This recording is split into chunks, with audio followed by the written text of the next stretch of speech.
Hello and welcome to Megawhat News. I'm Katie Scott. In the headlines today, it's that gadget of all gaming gadgets, the Gizmondo, to make a return.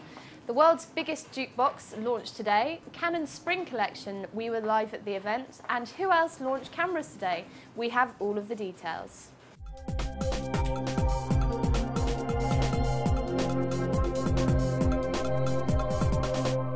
First up, news I'm sure that will have you jumping up and rushing to your computer to make a pre-launch order.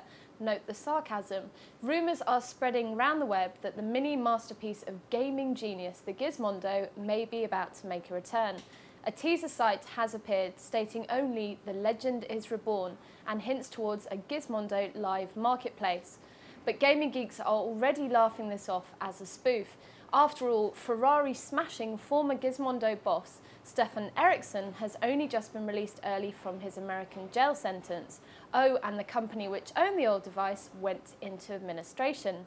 But apparently the other unsavoury character behind the device, one Carl Freer, said in an interview last November that he's found a Chinese company in Shenzhen that will manufacture the device on credit, on the condition that they will be the sole reseller in China. But the teaser, it seems, may just be someone having a laugh who has kept their identity hidden. A mystery indeed, but not one we reckon will keep gamers' attention for that long. Next up is news of what could become the world's biggest jukebox. Millions of songs are soon to be available for free from Last.fm. The deal is that you can listen to unlimited songs but only have free access to each song 3 times. Last.fm claims to have the largest licensed catalogue of music, built on partnerships with all 4 of the major record labels: Universal Music Group, Sony BMG, Warner and EMI, as well as CD Baby, IODA, The Orchard, Naxos and more than 150,000 independent labels and artists. Last.fm is also launching an artist royalty arrangement where unsigned artists can upload their music and will receive payment directly from Last.fm every time one of their tracks is played. Check out the service now. But today's news has been dominated by cameras, with major announcements from Canon, Pentax, Samsung, Fujifilm and Sony, all pre-PMA next week. In fact, it's been a day of DSLRs as well as a cornucopia of compact cameras. At a minute past midnight, we had news of 2 new DSLRs from Pentax. First up is the prosumer K200D, which will arrive on our shores in March. It's priced £579.99 and is bundled with an 18 to 55mm zoom lens. It's built around a 10.2 megapixel chip, 2.7-inch wide-angle view monitor and has a Pentax KAF bayonet mount. And its big brother is the new Pentax flagship. The K20D is a penny under £1 with, again, an 18 to 55mm lens, or is $899.99 for the body alone. It packs in a 14.6 megapixel CMOS sensor, Pentax KAF2 lens mount, Pentaprism viewfinder and a 2.7-inch monitor.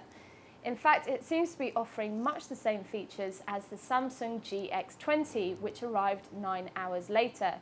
It's the first DSLR from the Korean company and sports its own brand CMOS sensor and is priced $699.99 with Quelle Surprise an 18 to 55mm lens. All of the details for all of the launches are on Pocket Lint now. Next up, Canon unveiled its spring collection and Stu has been down there today to get his mitts on the new launches. Over to you, Stu.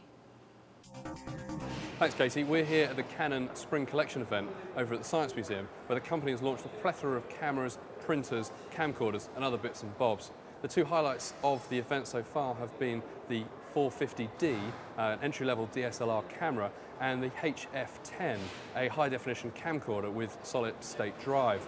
The 450D increases the megapixel count from 400 to 12 from 10.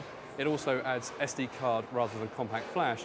And then there's live view, which allows you to view images directly on the back of the screen rather than having to use the optical viewfinder. The HF10 is Canon's approach at the solid-state drive base, so that it comes with a 16 gig inbuilt memory, also the addition of being able to expand that memory by SD card as well. And Canon say that you'll be able to get 12 hours of footage on the 16 gig of memory from the 3-hour battery life, a great improvement on the 1-hour battery life from the HV90 we reviewed here on Megawhat last year. Well, that's it, mainly from the show. As I say, there's lots of announcements, but they were the two ones that were most impressive. Back to you.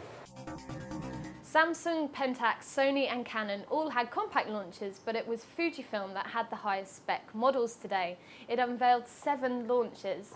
The Fujifilm F100 FD digital compact is claimed to be the best F camera yet, boasting 12 megapixel capture, an 8th generation Super CCD chip, high sensitivity images and the latest face detection technology, version 3.0. Face detection is also the buzzword for the 3 other launches. The Fujifilm Z20 FD, which offers MPEG-4 video recording, the 10 megapixel S8100 FD, and last up, the world's smallest 12 times optical zoom digicompact, the Fujifilm S1000 FD. And last but most definitely not least, the Fujifilm S100 FS, which is the camera giant's most advanced prosumer model to date. Features include a 14.3 times Fujinon manual zoom lens, Fujifilm's 8th generation 2/3 inch Super CCD sensor delivering 11 megapixel capture, and 3rd generation RP3 processor and 2.5 inch tiltable LCD. No prices yet, nor a UK release date, but in the meantime, dazzle yourself with all of the tech specs as well as details on the day's other camera launches at Pocket Lint. Those were the big stories of the day. Just a gentle reminder about our new Megawhat News podcast, which you can download now from iTunes. Check it out. Thanks for watching.